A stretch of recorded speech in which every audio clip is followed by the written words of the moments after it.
Okay, folks, listen, I'm back at it again with another budget-friendly meal, right? Today we're doing a beef ramen. Listen, these type of meals right here, they're inexpensive and they feed 6 to 8 people. You cannot beat that, right? So if you guys look, you can see we got a few ingredients right here, but I'm gonna tell you what's gonna be the star, and that'll be this right here. And the reason I call it the star is because I'm using 93.7. You know what? I don't want to have all of the, I usually do 90-10. And if you really ask me if I can really find it, I like to do 80-20.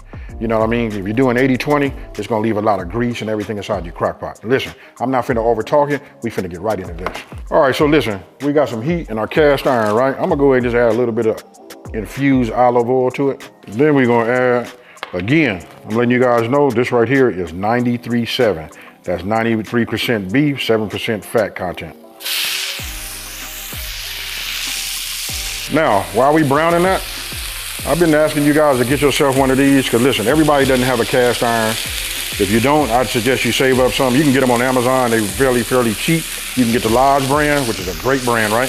But when you get yourself one of these meat mashers like this, look, if you're using anything other than cast iron, it might have a coating on it.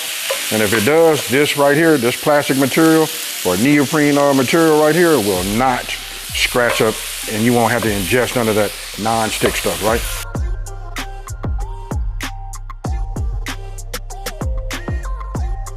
Now look, I'm gonna be using my B, right? This is for like the heavier meats, but this right here goes great with this recipe here. Now you notice, like when you guys go to my website, which is smokingandgrillingwithab.com, right? You're gonna see that I don't, on the recipe, I usually don't put no seasoning on there. That's probably new to you guys, because we wanna marry all of these flavors together to make it a little bit more on the authentic side, right? So I'm gonna go ahead and turn this fire off, because this is done. Because you know, don't forget, we're gonna be cooking this in the slow cooker, right? So I just didn't want to see no pink. Give it a little swirl, get some of these seasoning to get on here. But I want you guys to trust me. Don't put no seasoning in there, or do, you know what I mean? But if you want it to be a little bit more, you know, authentic, no seasoning, just trust the marriage. Now, what you want to do is you want to go ahead, let's go ahead and peel this carrot. Now you guys know how to peel.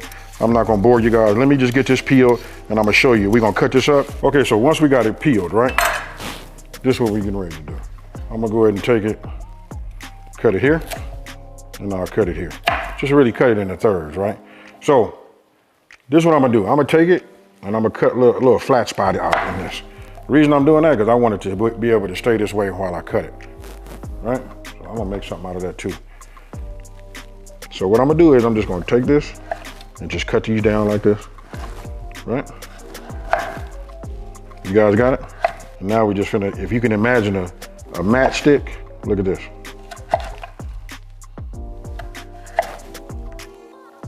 And this is what you want.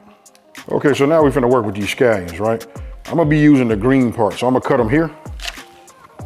Give you guys a little pro tip. If you guys got a mason jar, if you just put some fresh water in there, sit this in the inside and set this outside, you know what I mean? You can grow all new tops. To be honest with you, once you have enough of these, you should never ever have to buy them again. Then you can like plant them outside, and then you got a lifetime of these. All right, so look, we're just gonna do it like a little rough chop.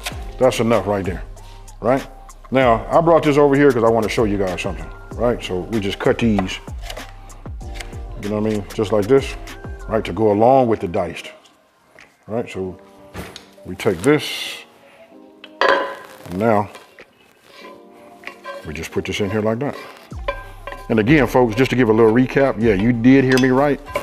To do it the right way, don't add any seasoning to it. I just do this right now because I'm just doing me, you know what I mean? But I'm gonna give it to you. Don't forget, it's on my website, smokingandgrillingwithab.com, and that's WITAB.com.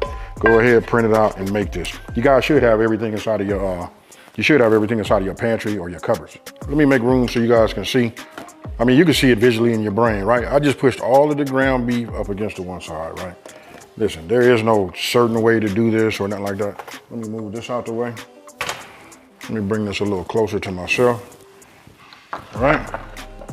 And now, I'm gonna do this where it look pretty. You don't have to do that, right? You can just stick it all in here. Just, cause listen, we gotta mix it anyway, but I'm gonna give you a visual. Next, I'm getting ready to bring my green onion, scallion, right? Then I'm getting ready to put in my matchsticks out of my carrots. And then last but not least, I'm gonna put my little slivers of red bell pepper in here like that. Now check it out. Now you want to get yourself like a bowl, right? Because we're gonna do a little mixing. We want to mix everything right here, right? So I'm gonna start right here. I need to have 2 cups. Let me shake this up. Need to have 2 cups of chicken broth or stock. All right, so we'll add that here. And now I want to have a 1/2 cup of soy. Look right here, that's that low sodium soy. You guys can use whatever you would like, but I like to cut back wherever I can, right? So we find a 1/2 cup. So now we pour that inside of here, right? Now for the best part of the whole thing for me is I get to mess with this. I don't know why it does that, but look, you want to talk about having a big garlic clove? Look at this. I almost don't want to fit, but we get it in there, right? Take it. So all we gotta do is get it started. I mean, it's so big though. There we go. See that? Now, I'm gonna bring it like this so you guys can see. If you ain't never really seen how these work, right? So, got that. Now I'm gonna take it. Oh yeah. I don't know how my grandmama had me mincing all this time, but I'm gonna put it right here like that. And I use the back of my blade, right? And now we just wanna add 2 tablespoons of brown sugar, right? Now I know the proper way is to pack this down for all of us bakers out there. You know what I mean? That's it. Actually, if I wanted to, I could take a back of my knife and go across this, but this is good. So we wanna add just 2 tablespoons, right? Now we're finna whisk everything together. All right, so once you got it all mixed, come on in here. Now I'm just gonna go ahead and just pour this in here, just like that, right? And that right there is what you should have. Now, being honest with you, listen, this should only take you about 10 to 12 minutes to go ahead and make it, even from pulling all of your ingredients out of your refrigerator, you know what I mean? And just getting everything going, that's all you need. Now, remember all that hard work I did, pushing everything aside so you guys can see it? Then we just mix it up, right? Oh yeah, this is it. Now, we keep our ramen out. We don't want to put that in there right now. That's why you guys haven't seen it, right? That's gonna come into play in just a minute. You know what I mean? But we're gonna need a little time. Once you got it all mixed up, right? Next thing I'm gonna do is put this top on here and we finna set it. Now it's gonna go like this. If I do it on low, I can go anywhere between 4 to 8 hours, and then you just double that time. You reduce it by 2, right? So you can go anywhere from 2 to 4 hours on high. So if you look at my timer right there, look, we got about 30 more minutes left to work with, right? So now it's time to add our ramen noodles, right? Now when you guys buy these, look, they're gonna have like these little packages on the inside to say, to make it flavored, like chicken flavor, all of that, right? So I'm gonna open this up, right? And I'm just gonna go ahead and put the content inside of here. Oops, I dropped my ramen packet. I'll save this later for a spread, for those of y'all that know about that. All right, so put that there. Now I'm gonna open up another one.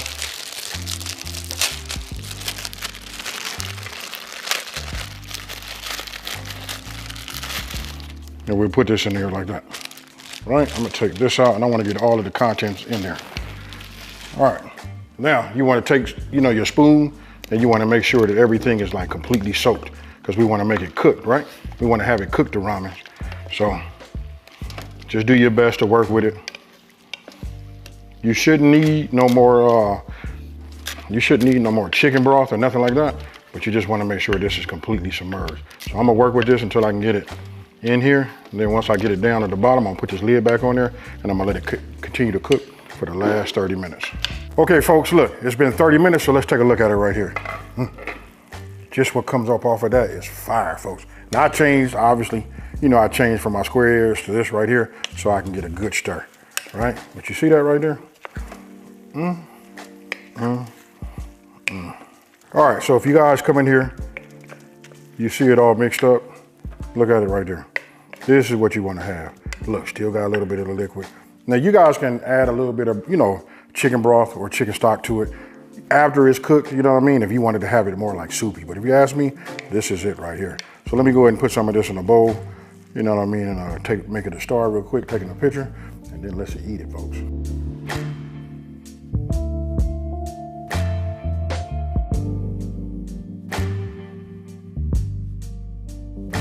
Okay, folks, look, after doing everything I needed to do with it, I want you guys to pay attention to it. Look at that, right? I put sesame seeds on top. I didn't toast them. I just used, the regular sesame seeds, right?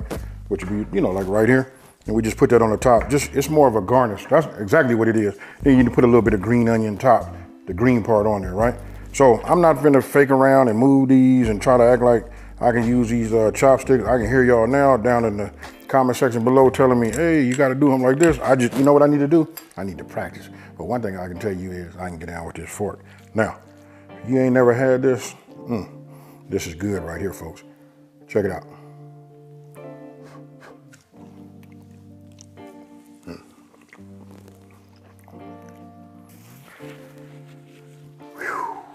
This right here puts you back in your chair. If you got one of them little lounge chairs, you know what I mean? This hot, it's nice, and those of you guys that love that ramen, this is the only way I eat ramen. I don't do it no other way, folks.